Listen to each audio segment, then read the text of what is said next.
3 words shattered the silence. She's waking up. They didn't know I could hear them. They didn't expect me to survive the surgery. They certainly didn't think I'd remember. But I did. And now they were about to find out what happens when you try to steal everything from a woman who has nothing left to lose.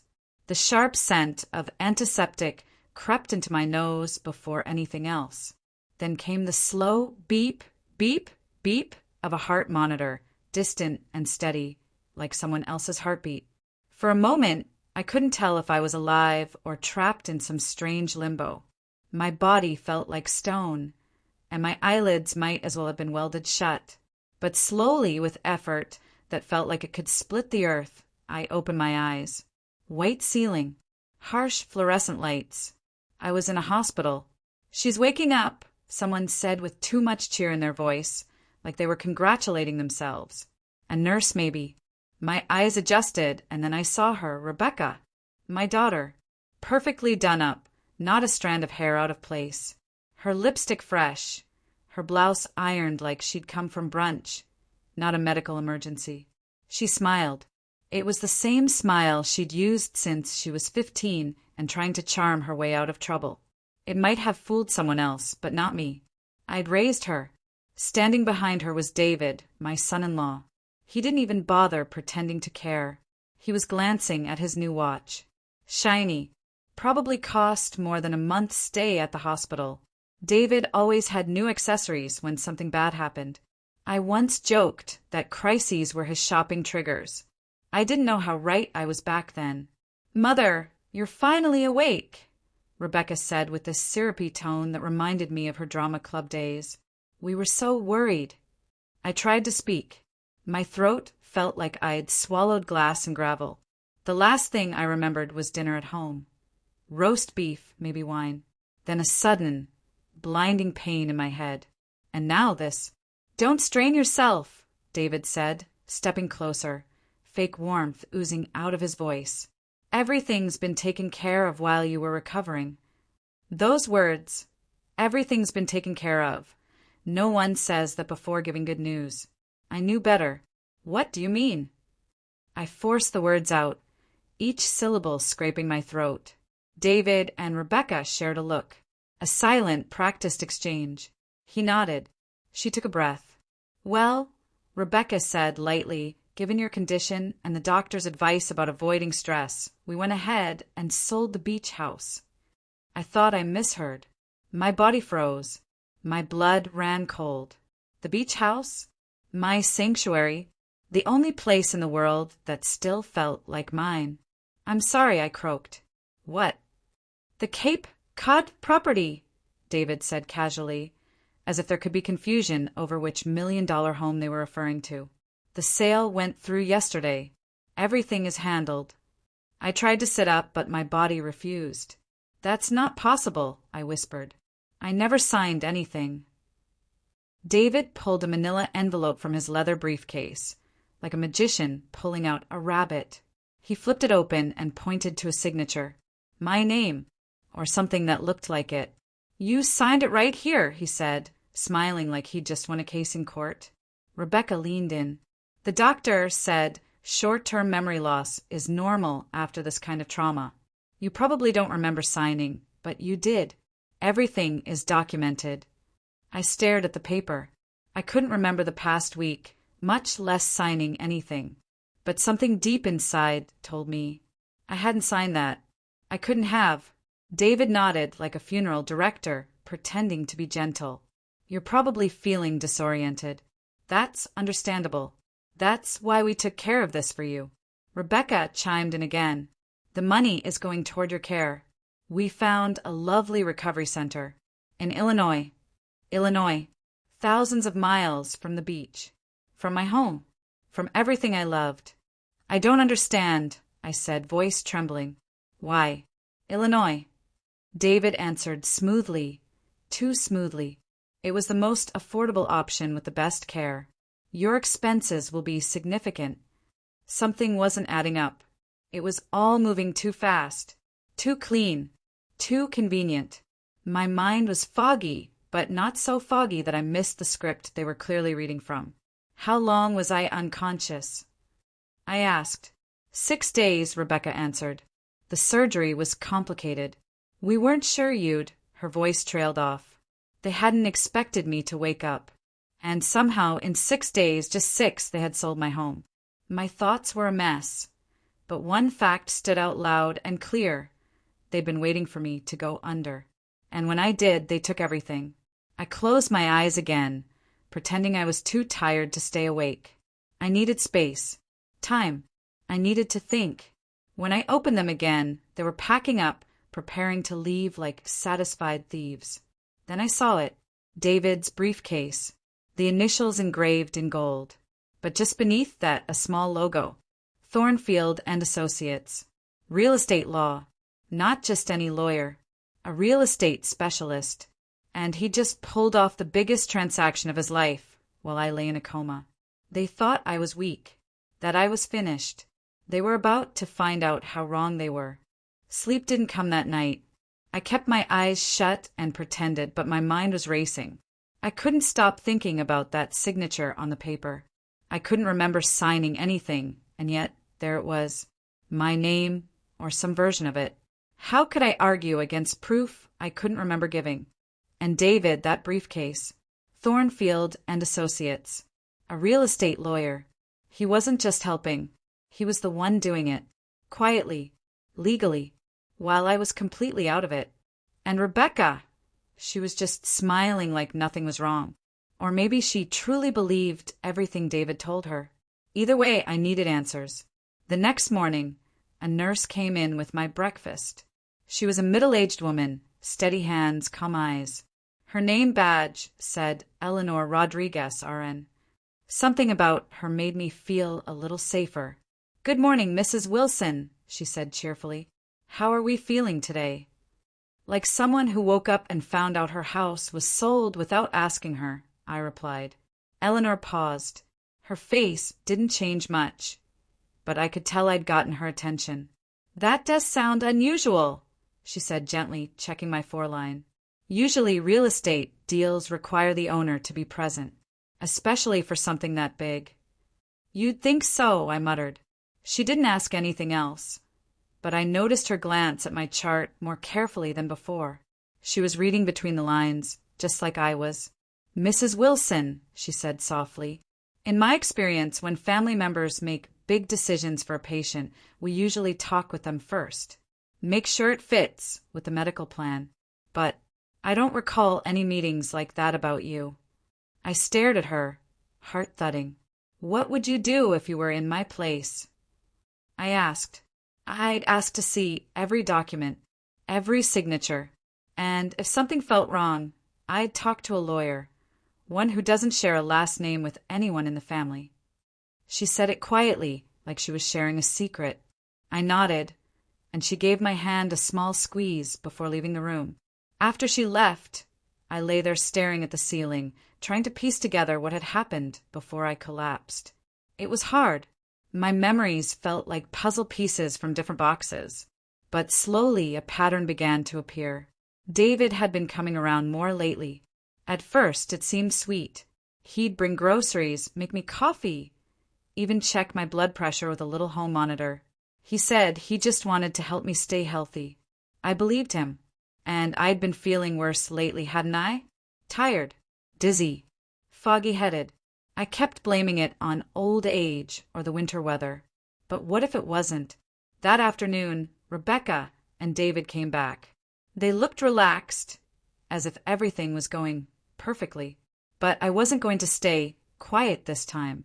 "I've been thinking," I said as soon as they walked in, "about the house sale." David sat in the visitor's chair like he was in control of a meeting. "Of course," he said smoothly. "What would you like to know? When exactly did I sign those papers?" He didn't hesitate. 3 days before your surgery.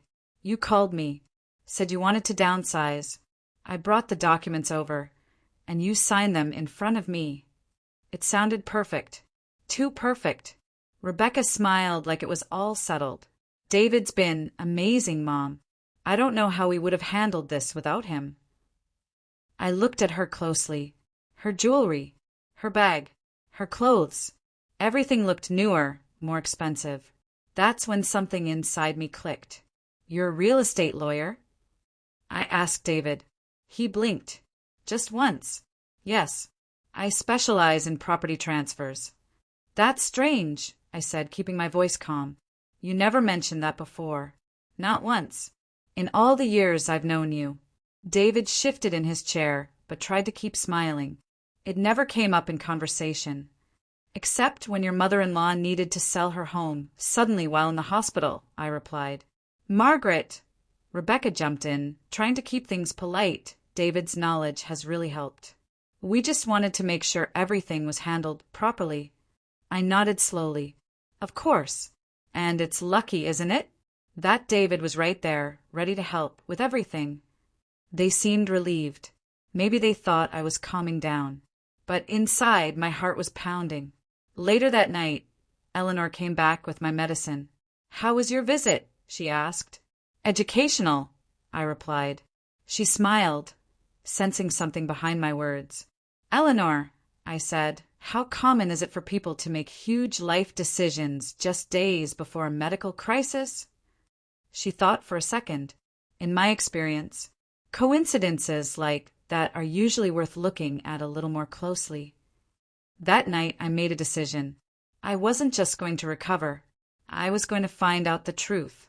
And if David and Rebecca thought I was too old or too weak to fight back, they were about to find out just how dangerous a mother can be when her back's against the wall. The next morning, I met Dr. Sarachin. She was young, sharp-eyed, and serious, the kind of person who made you feel like your case actually mattered. She pulled up a chair beside my bed and spoke with a kind voice but firm eyes. "Mrs. Wilson," she said, flipping through her notes, "I've been reviewing your chart. I wanted to ask you about the medications and supplements you were taking before your aneurysm. Can you tell me what you were using regularly?" "Just my blood pressure pills, lisinopril, and a multivitamin sometimes. Maybe an ibuprofen now and then for joint pain." I paused, suddenly remembering something I hadn't thought about until now. "Actually," I said slowly, "David, my son-in-law, he started bringing me some capsules a few weeks ago. He said they were supplements, just vitamins and minerals. For energy, he said." Dr. Chen stopped writing. She looked at me carefully. "Did they come in any labeled bottles?" "No," I admitted. "Just plain capsules in a small pill organizer. David told me they were from a compounding pharmacy. Special blend." "And how long had you been taking them?" "About 6 weeks, I think." Dr. Chen's pen stayed still. "And you trusted they were safe?" "He said they were recommended by his doctor. He even brought his own blood pressure monitor and told me my readings were getting higher. He said these would help." She looked through the chart again. "That's interesting because according to your previous doctor's records, your blood pressure was stable for years." I stared at the ceiling, feeling like the floor under me was crumbling. Dr. Chin closed her notebook. "I'm going to run some more blood work. I want to make sure there's nothing unusual in your system. If you were taking something harmful, we need to know." As soon as she left, I felt like I was spiraling. My heart wasn't racing, but my mind was. Could David have been giving me something else? Something dangerous? I didn't want to believe it, but things were starting to make too much sense. I waited for Eleanor to return. When she came in with my afternoon pills, I asked carefully, "Eleanor, what would happen if someone took too much blood pressure medication for a long time?" She stopped mid-motion. "It could cause serious problems. Dizziness, confusion, low blood pressure, even a heart attack or stroke." She looked at me. "Why do you ask?" "Just curious," I lied. But Eleanor wasn't someone you could lie to easily. She studied me closely. "Dr. Chen has already ordered a toxicology screen," she said gently. "We'll know by tomorrow if there was anything unusual in your system before the surgery." I nodded, unable to say anything. A part of me already knew what they'd find. Later that day, I got a surprise visitor. Catherine, my younger sister. She walked in like she owned the hospital and brought the cold air of truth with her. Dressed in a perfect suit, Her heels clicked with purpose. She hugged me gently, then sat beside my bed like a lawyer preparing for trial. I came as soon as I heard, she said. I didn't know Rebecca called you. She didn't, Catherine said. I heard through other channels. That meant legal channels. Catherine had always known where to look. I gave her a quick rundown of what had happened. The house, the signature, David, the supplements. Her face didn't change much, but her eyes were sharp and furious. Do you remember what we set up after Thomas died? She asked. My husband. Rebecca's father. I searched my mind. The trust, I said slowly. We created a trust. Exactly, Catherine said. An irrevocable trust, created 15 years ago. You have lifetime rights to live in the house, but you're not the owner. I'm the trustee. Only I can approve a sale. I blinked. The realization hit me like a wave. So they couldn't have sold it? Not legally, she said, which means David forged documents. And he knew it. Any real estate lawyer would have seen the title belongs to the Catherine Wilson Trust. I leaned back into my pillow, stunned. The anger, the betrayal, the hurt, it all mixed into something thick and heavy in my chest. David hadn't just taken advantage. He tried to outsmart the law. He had committed fraud. And if the blood tests came back the way I feared, it was more than fraud. It was attempted murder. Eleanor walked in just then with my evening meds. She paused when she saw Catherine's legal pad and my expression. Dr. Chin asked me to tell you she'll be in first thing tomorrow morning. The results are back. As Eleanor left, Catherine leaned in, her voice low and steady. Margaret, it's time we talk to David. Before we call the police, let's give him one chance to explain. I looked at her. And if his explanation isn't good enough? I asked. Then he can explain it to a grand jury.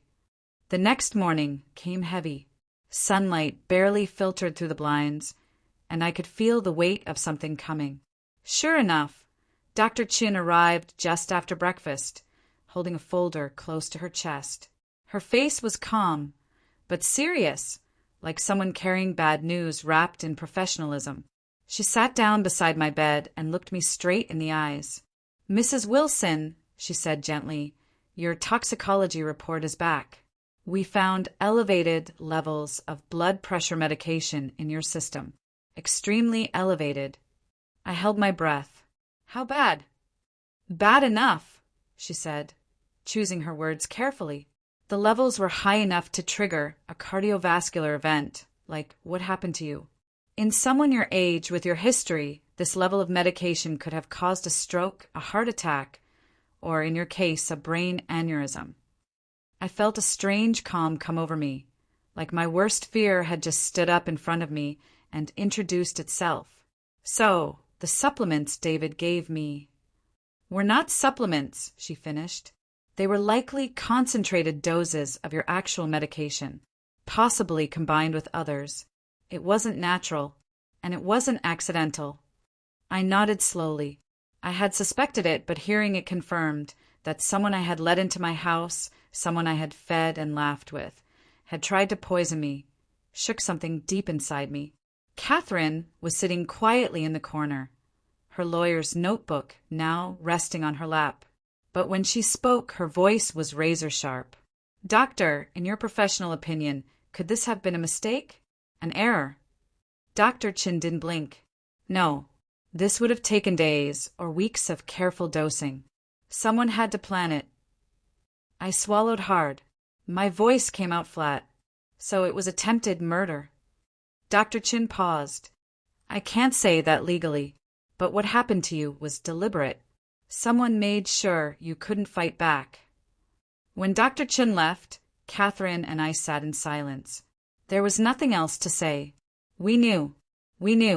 Catherine finally broke the silence. We need to go to the police. Not yet, I said, my mind racing. We still don't know why David thought he could sell the house. He's not stupid. He had to know he didn't have the right. Maybe he didn't know about the trust, Catherine offered. I shook my head. He's a real estate attorney. Title searches are the first thing they do. He knew. Just then, the door opened. Rebecca walked in with her usual neat look. Matching outfit, soft makeup, soft smile. But today, I saw something else behind her eyes.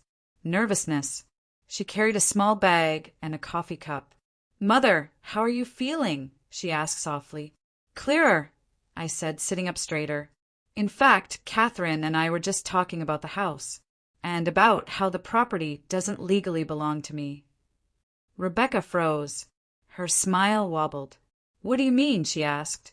"The house has been in a trust for 15 years, Catherine said firmly. "Margaret has the right to live there for life, but she can't sell it. Only I can, and I didn't." Rebecca's face turned pale. She sat down without saying a word. "But," David said, "I saw the papers. He told me it was done." Catherine's eyes narrowed. "The sale of what exactly? You can't sell what you don't own, Rebecca. Any buyer would have found out the moment they checked the title." Rebecca's hands trembled. "David said he was handling the paperwork. He said there was a delay in transferring the title, but the buyer had already wired the money to show good faith." "Where's the money now?" I asked quietly. Rebecca looked down. "David said we had to move it, invest it, so it wouldn't just sit there." I closed my eyes, my chest tightening.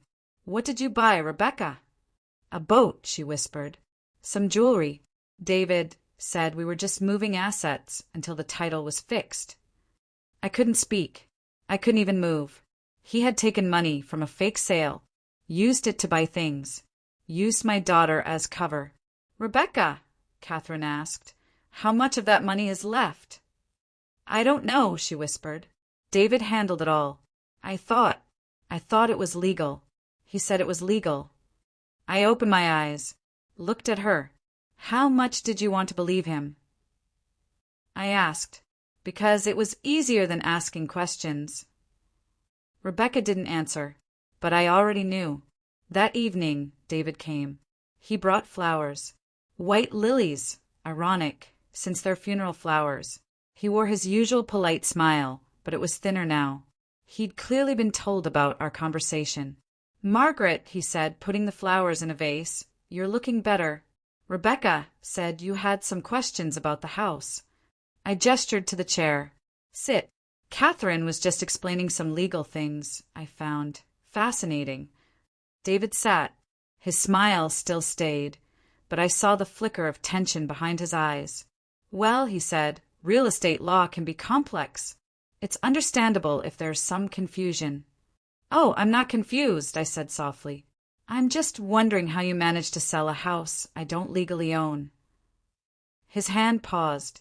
Catherine opened her briefcase and pulled out documents like a magician pulling knives. "The property belongs to the Catherine Wilson Trust. Margaret has no authority to sell or transfer it. You knew that. You ignored it." David's lawyer mask slid on. "There must have been a misunderstanding. My records show clear title." "Then show us the title search. The closing papers." "The disbursement records," Catherine interrupted. "They're attorney-client documents." "Not when they involve property you had no legal right to touch," she said. "Not when they're evidence of fraud." The temperature in the room dropped. David looked at me. "Margaret, you've been through a lot. Maybe some of this is confusion." I leaned forward. "What about the pills, David?" His face went still. "The vitamins." I said softly. "Dr. Chun tested them. They weren't vitamins. They were overdoses of my real medication." Rebecca gasped. "David." He stood suddenly. "This is a mistake. Margaret, your memory isn't reliable." "She has a toxicology report," Catherine snapped. "Do you want us to read it out loud?" At that moment, Eleanor stepped into the room. Calm, cool, holding a small recorder. "Massachusetts is a one-party consent state," she said, "and hospital policy allows staff to record when elder abuse is suspected." David froze. "This is entrapment." "This," Catherine said, standing up, "is evidence. Attempted murder. Real estate fraud. elder abuse. David looked around like a caged animal. I want a lawyer, he said finally. Good, I replied. You're going to need a really good one. The room went quiet after David left. Rebecca sat in the corner, eyes wide, as if someone had pulled the floor out from under her. Her hands were shaking. She looked at me like she didn't recognize what just happened. Mother, she whispered, I think we're in serious trouble. I nodded. Yes, dear. You are. She looked away. Her face was pale, lips pressed tightly. I could see the guilt rolling in like waves crashing into her. She was finally realizing what she'd been a part of. But something else happened in that moment, too. For the first time in years, she wasn't looking at me like I was her responsibility or a chore. She was looking at me like someone who might be able to help. And strangely, I didn't hate that feeling. The next morning, Detective Sarah Morgan arrived. She looked like she didn't miss much. Short, strong posture, smart eyes. She introduced herself, then sat in the same chair David had used just a day earlier. Funny how a chair can hold so much history in such little time. Mrs. Wilson, she began, flipping open her notebook. I've reviewed the toxicology report and listened to the recording made during yesterday's conversation. I need to go over the timeline with you. I nodded and walked her through everything. David's sudden interest in my health, the pills, the house, the papers. She asked questions here and there, writing quickly. Her pen didn't pause once. She glanced at Rebecca, who was sitting nearby, hands folded tightly in her lap. And your daughter, she asked gently, what role did she play? Rebecca looked at me with tearful eyes. I gave a slight nod. It was time for her to speak. I thought David was helping, she said, her voice breaking. He told me Mom was forgetting things. He said she wanted to sell the house. He showed me documents. I believed him. I didn't know, not the pills, not any of that. But you benefited from the money, the detective said, calm but firm. Yes, Rebecca whispered. David said we needed to invest it before the title issues were resolved. He made it sound smart, safe. I watched her closely.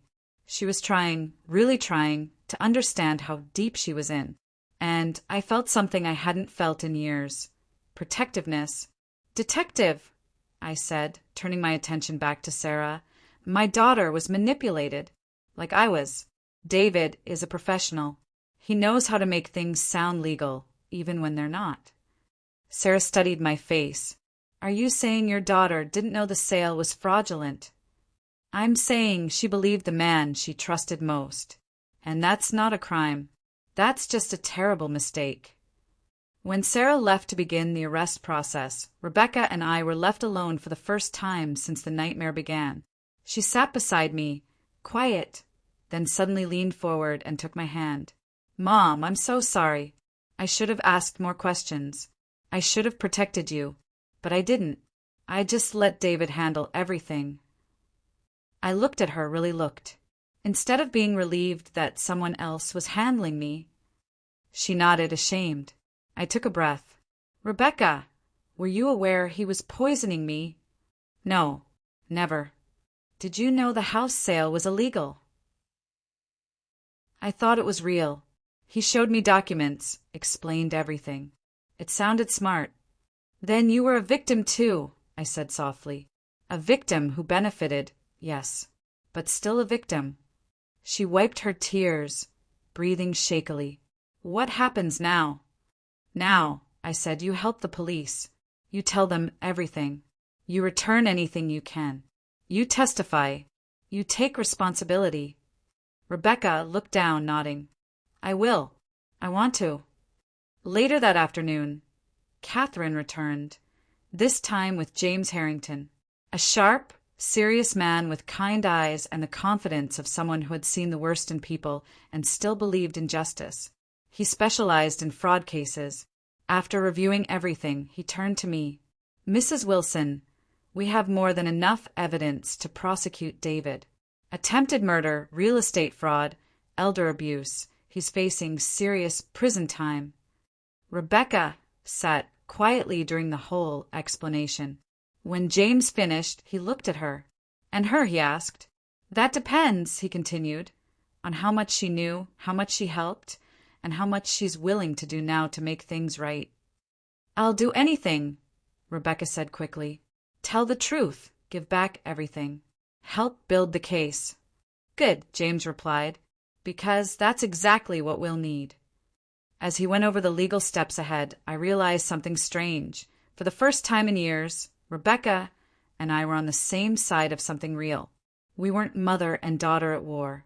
We were two women who had been lied to by the same man, both waking up from the same nightmare. 3 weeks later, I sat in my living room. My real living room. The beach house. The one David never truly owned. The salty air outside smelled like home again. Catherine had handled the paperwork to cancel the fraudulent sale. The confused buyers, thankfully, had been understanding once they learned they'd been tricked. And Rebecca? She was back in her apartment, but visited daily, bringing groceries, books, coffee, and pieces of herself that I hadn't seen in years. One afternoon, she walked in holding the newspaper and 2 cups of coffee. The prosecutor called, she said. David's lawyer wants to talk plea bargain. I raised an eyebrow. What kind of deal? 15 years. Full cooperation. Return everything. And how do you feel about that? She sat down beside me. Her answer surprised me. I think 15 years isn't enough. I looked at her, the woman who once ignored problems to keep things easy, now sitting here, furious and clear-headed. He tried to kill you, Mom. He manipulated both of us. He stole from people who trusted him. This wasn't just one mistake. It was a pattern. I smiled faintly. You're finally seeing him for what he is. And I'm finally seeing me for what I allowed, she said quietly. The wind picked up outside, the waves crashing harder. She looked out the window and then back at me. I want to help other people, Mom. People who might fall for the same tricks. I want to make something good out of this. I reached for her hand. Then do it. That's how we take our life back. Rebecca wasn't just talking. She meant it. Over the next few days, she helped the legal team gather everything. Bank statements, receipts, emails, even text messages from David. It was clear she had been blind, but not silent anymore. She was digging up truth from a mess she helped cover, and for the first time, I saw something in her I hadn't seen in years, strength. One morning, James came over with Catherine. They carried a stack of legal papers and serious expressions. The DA's office is ready to offer the plea deal, James said, spreading the papers on my coffee table. 15 years. He must return all stolen money. No law license ever again. Mandatory monitoring for 10 years after his release. I looked at Rebecca, who was sitting beside me. What do you think? I think it's not enough, she said, her voice strong. But it's something. And he'll never be able to do this again. James nodded. There's more. David's cooperation is helping us track down other cases. Same scheme. Same style. He's been doing this for years, Margaret. I felt cold. How many others? At least 6, he said. All elderly. All tricked into giving up control.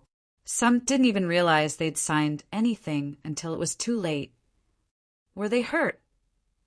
I asked quietly. 2 ended up in hospitals, he said. 1 didn't survive. It was called natural causes at the time, but now they're reopening the case. The room went silent. So it wasn't just me. He had been doing this for years. Lying, stealing, poisoning, with a smile on his face. I want him to take the deal, I said finally. Rebecca looked at me, confused, even after what he did. Yes, I said, because 15 years behind bars is 15 more than most victims ever get to see. And maybe, just maybe, his confession will stop someone else from falling into the same trap. James nodded. His plea will include lifetime restrictions. His name will be flagged. His finances tracked. He'll never be able to slip through unnoticed again. Catherine asked about civil suits. James told us the other victims' families were already filing. David wouldn't just face prison.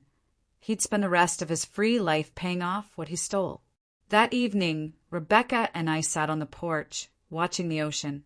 It had become a quiet routine, our moment of peace. We didn't talk much. We didn't need to. The waves said everything we couldn't. But then she spoke. "Can I ask you something?"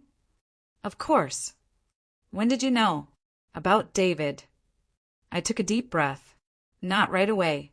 But I think some part of me always felt something was wrong. I just didn't want to believe it. I wanted to believe that my daughter and her husband were looking out for me, that I was safe. That family meant protection. She nodded slowly. I did too. I kept telling myself that if I trusted him, everything would stay okay. I looked at her, my daughter, no longer hiding behind excuses. Now you know. Easy answers are usually just the beginning of trouble. A few days later, Catherine came with news. The buyers from the fake house sale are getting their money back. Plus damages. Everything David bought with stolen money. The boat, the office furniture, even the vacation condo, is being liquidated. Rebecca exhaled. Good. And the plea deal is official. He took it, Catherine added. I didn't say anything right away. Just stared at the sea. I imagined him in a cell somewhere, finally paying the price for every quiet crime he committed. It didn't feel like revenge. It felt like balance. There was a knock at the door that afternoon.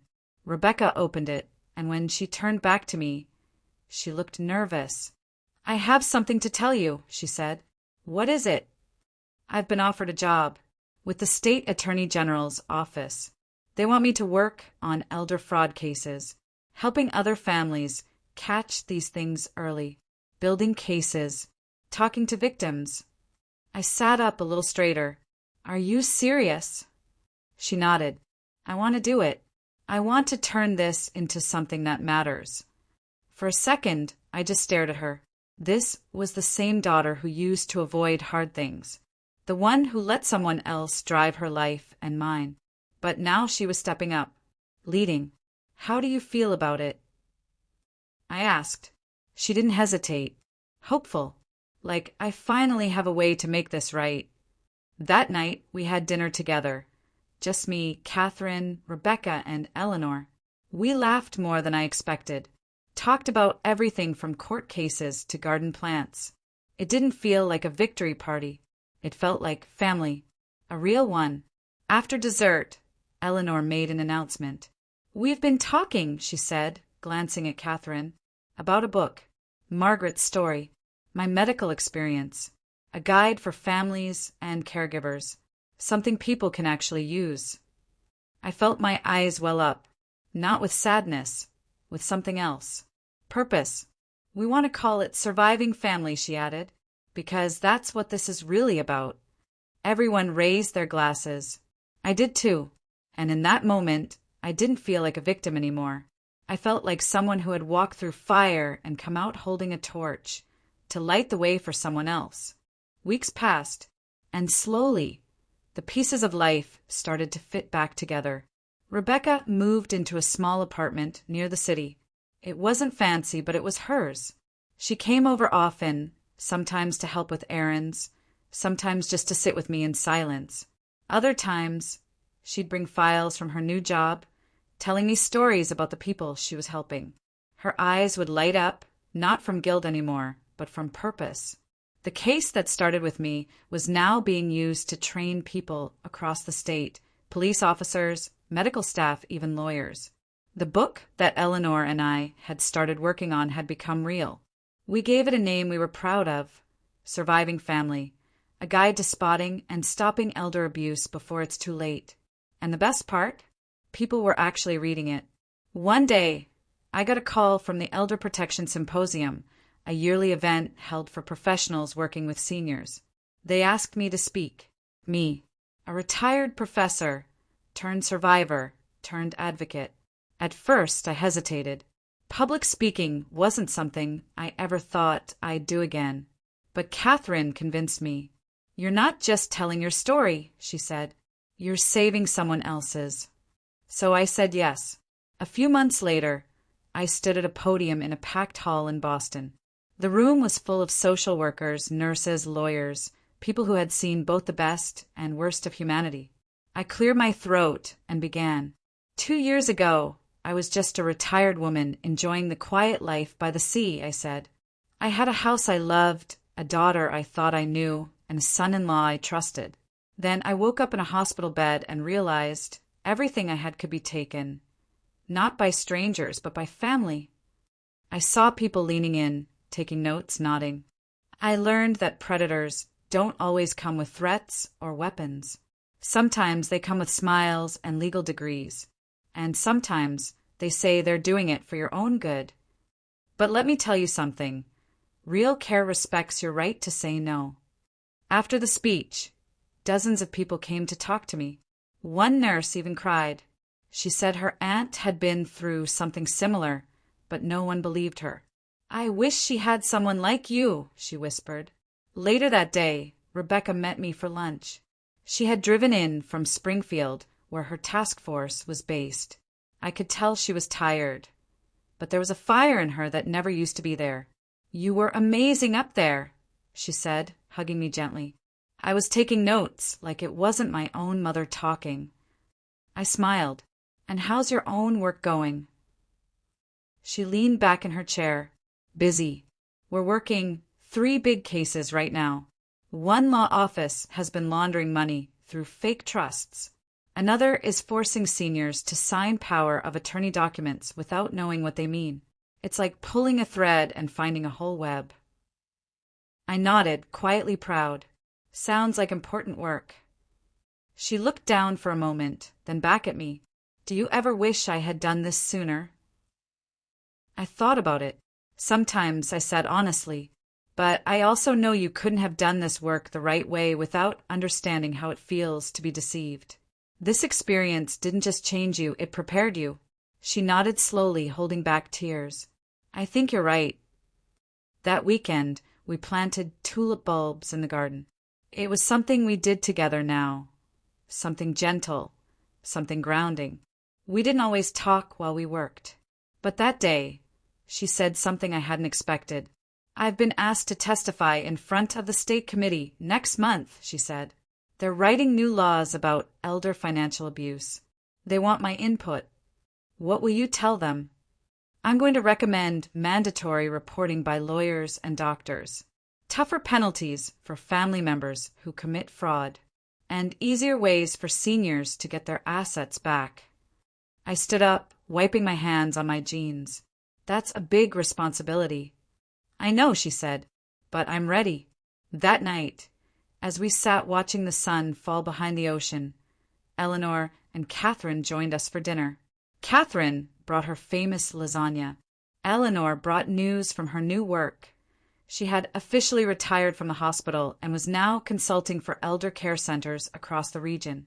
We laughed over dinner, shared updates, toasted to little victories. I have to say something, Eleanor said as we finished dessert. This family, it's the most unexpected gift I've ever had. We weren't born into each other's lives. We built this out of something painful, and now it's something strong. I looked around the table, at the sister who had fought for me when I couldn't, at the nurse who had believed me when no one else did, at the daughter who had fallen and stood back up, and I felt something settle inside me, a deep, unshakable peace. David thought he was destroying this family, Rebecca said quietly, but instead he created one that's stronger than it's ever been. I reached for her hand. Some mistakes, I said softly, turn out to be the best thing that ever happened to everyone except the person who made them. And the room fell quiet, filled not with pain, but with something better, hope.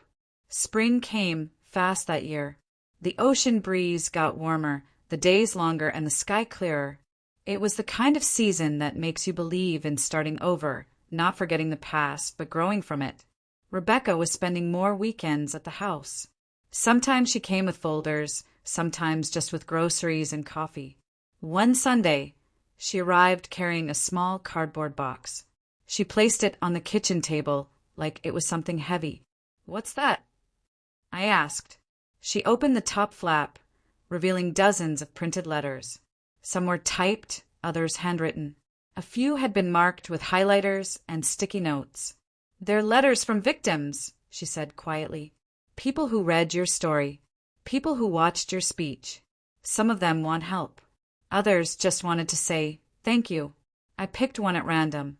It was from a woman in her 70s who said her nephew had tricked her into signing over her home. She was afraid to tell anyone until she saw me speak. "I thought I was just stupid," the letter read. "But then I heard you say that trust isn't a weakness. It's a gift we give to the wrong people sometimes." That changed something in me. I put the letter down and took a deep breath. We need to keep answering these. "We are," Rebecca said. "Our office created a task force for these exact cases, and we're naming it after you." I blinked. "What?" She pulled out a flyer. It had the seal of the Attorney General's office and the name, the Margaret Wilson Initiative for Elder Justice. I stared at the page. It was surreal. My name, the name David tried to erase, silence, and manipulate, was now on something meant to protect others. "I don't know what to say," I whispered. "Say you're proud," she said, smiling. "Because I am." That afternoon, we sat on the deck. Birds chirped, the ocean moved in slow waves, and the wind carried that light, salty smell of home. Catherine joined us with Eleanor not long after. They brought iced tea and cookies, like we were simply neighbors enjoying a sunny day.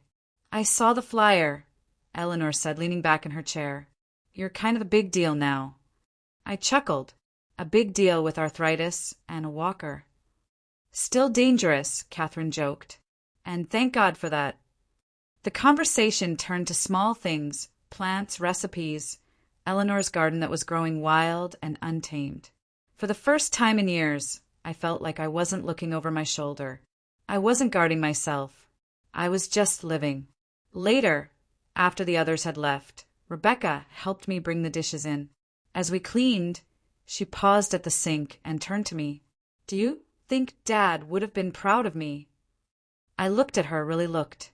"Yes," I said without hesitation, "because he believed in second chances. He believed in you." She nodded, biting her lip. "I think I forgot that for a while." "But you remembered," I said, "and that's what matters." That evening, I went through a box of old photos. I found one of me and Thomas, our wedding day. I placed it on the mantel, right beside a new photo of Rebecca and me at the courthouse after David's sentencing. 15 years. That's what the judge gave him. No parole for at least 12. He looked small in court, not scared, not even angry. Just tired, like a man who had finally been seen for what he really was. I didn't attend the trial for revenge. I went because I needed to see it through. And when the judge read the sentence, I felt something inside me loosen. Not hate, not joy, just closure. A few days later, I got a letter from another woman. This one hand-delivered. Her name was Marlene. She was in her 80s and lived just 3 blocks away. I didn't know her personally, but I remembered seeing her at the local grocery store now and then. Her letter was short. "Dear Margaret, I heard what you did. My nephew tried to convince me to sign over my pension benefits. He said it was better for taxes. I almost did it. Then I remembered your face from the news. I said no. Thank you." I held the letter to my chest. I didn't cry. I just sat there, feeling a quiet strength move through me. This was why it all happened. So someone else could find their voice before it was too late. That weekend, we planted a tree in the backyard. A magnolia, Thomas's favorite. Rebecca and I did it together, side by side. We didn't say much. We didn't need to. After we were done, we sat on the grass, sipping lemonade. "You know," Rebecca said, watching the breeze move the branches gently, "he always believed in signs." "Who?" I asked. "Dad. He said trees were proof that even slow things grow strong. They just need good roots." I smiled. "Then we're doing all right." That night, I wrote in my journal, something I hadn't done in years. I wrote about what I'd learned, not just from the pain, but from the healing. From Catherine's loyalty, from Eleanor's courage, from Rebecca's growth, and most of all from surviving, not just the hospital, not just the fraud, but the part that came after the rebuilding. Because that's the part no one tells you about. It's not just about surviving pain. It's about choosing what you become after it. The tree grew faster than I thought it would. By the following summer, its branches stretched out wide enough to cast a shade over the porch steps. Every time I walked outside, it greeted me with soft leaves and the quiet sound of peace. We didn't plant it to cover up what happened. We planted it to remember what came after. Rebecca had settled into her work. Her office walls were filled with case files, photos of survivors, and thank you notes. She didn't just fight fraud anymore. She mentored new lawyers, young women who were fresh out of law school, full of energy, but not yet full of understanding. Rebecca gave them that understanding. She told them what it was like to be tricked by someone you loved, what it felt like to discover you'd helped the wrong person, thinking you were doing the right thing. She never made herself the hero. She just told the truth. "I wasn't awake," she once said during a panel, "until the day I almost lost everything. And when I finally opened my eyes, I decided I'd never let anyone close theirs again." She was becoming someone I admired, truly admired, not just because she was my daughter, but because she had turned a terrible failure into fuel. And that takes more strength than most people ever find. We still had our hard days. There were nights she'd call me crying after working a case that reminded her too much of ours.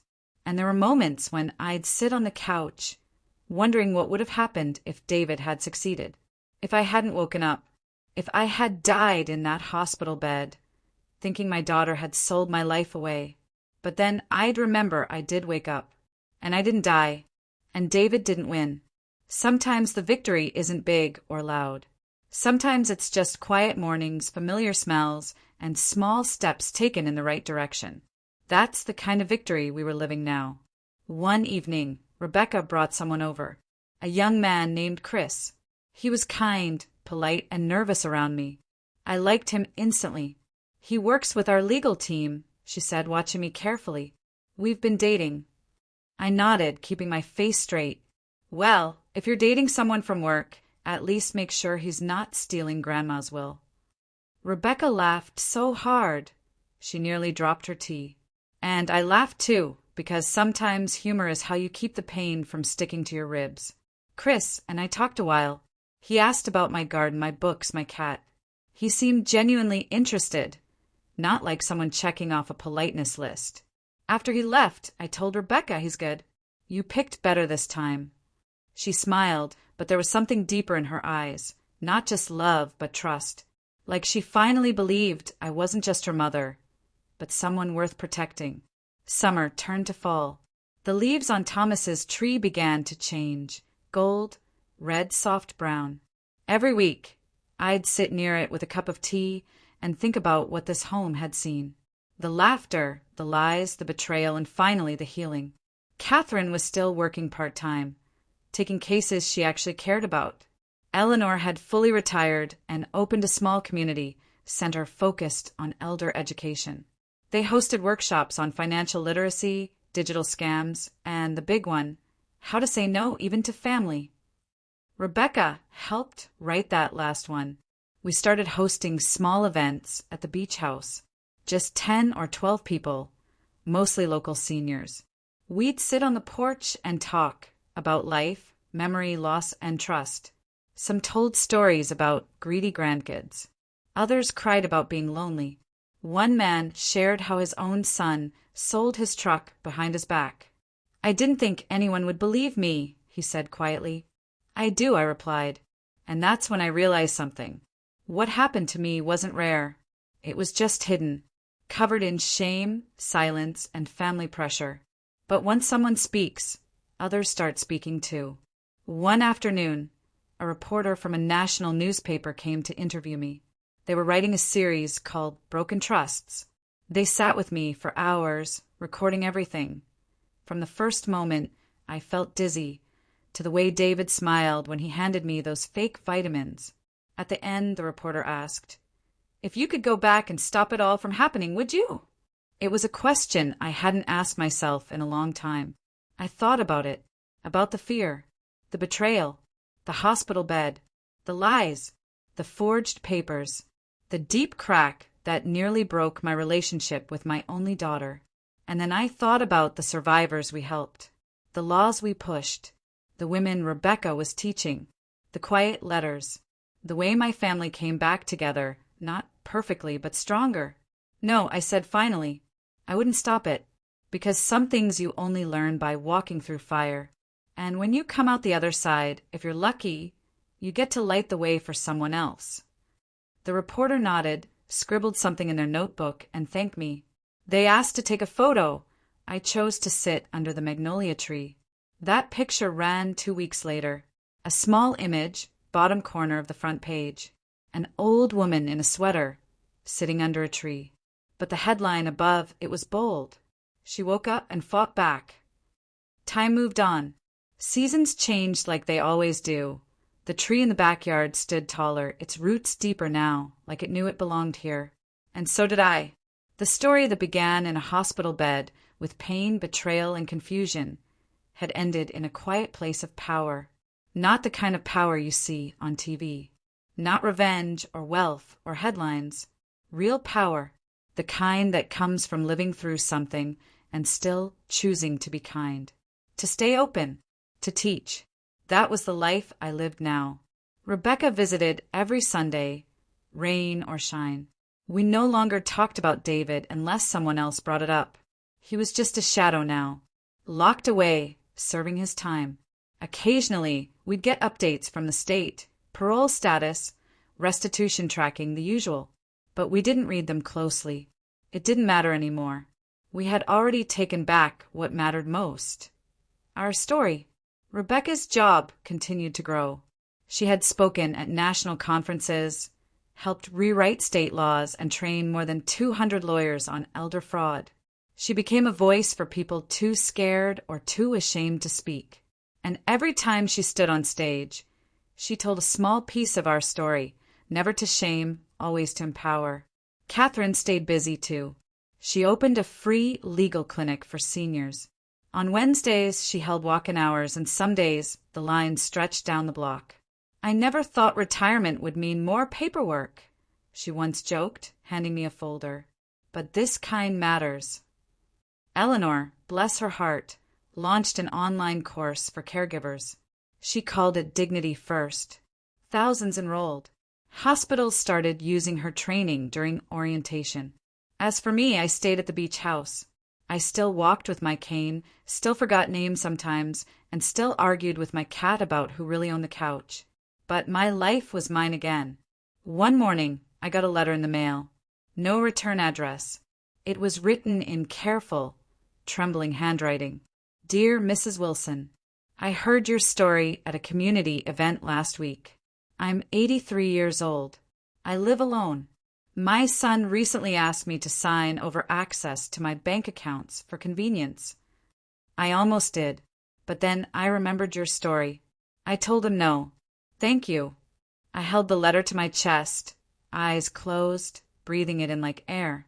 That was the real end of the story, not the courtroom, not the tree, not even the book. It was this, a quiet voice in a quiet house, saying no with the strength of 100 yes regrets behind it. That night, Rebecca stayed over. We drank tea by the fireplace. You've changed a lot of lives, Mom, she said. I looked at her, really looked. Strong, smart, clear. She had changed lives too, including mine. You know the funny thing? I said, if you had asked me 3 years ago what I wanted my legacy to be, I would have said something simple. A good teacher, a good mom, a woman who didn't make too many enemies. She smiled. That sounds like you. But now, I said, I want my story to be a warning. And a promise. A warning that even people you love can cross lines. And a promise that you don't have to stay silent when they do. Rebecca nodded, her eyes shining. You didn't stay silent, she said. And because of that, neither did I. The fire crackled. Outside, the ocean moved in its rhythm. And for once, I didn't feel like I had to prepare for the worst. I had already lived through the worst, and come out stronger. The next morning, we went out to the tree together. Rebecca brought a small wooden plaque. We placed it at the base of the magnolia. It read, "Planted from pain, grown with truth, standing for justice. Margaret Wilson." She knelt beside me. "Do you think we did enough?" I didn't need to think about it. We did what we could, and sometimes that's more than enough. We stood there in silence for a while, letting the wind wrap around us. The tree stood firm, and so did we. Moral lesson: no betrayal cuts deeper than the one that comes from someone you love, but no healing runs deeper than the one born from truth. Trust is precious. Once broken, it can take years to rebuild. But when you choose to speak up, to fight back, and to forgive without forgetting, you reclaim your story. You protect others, and you become more than a survivor. You become a light. In the end, we don't just survive what hurts us. We rise above it, and sometimes we help someone else rise too.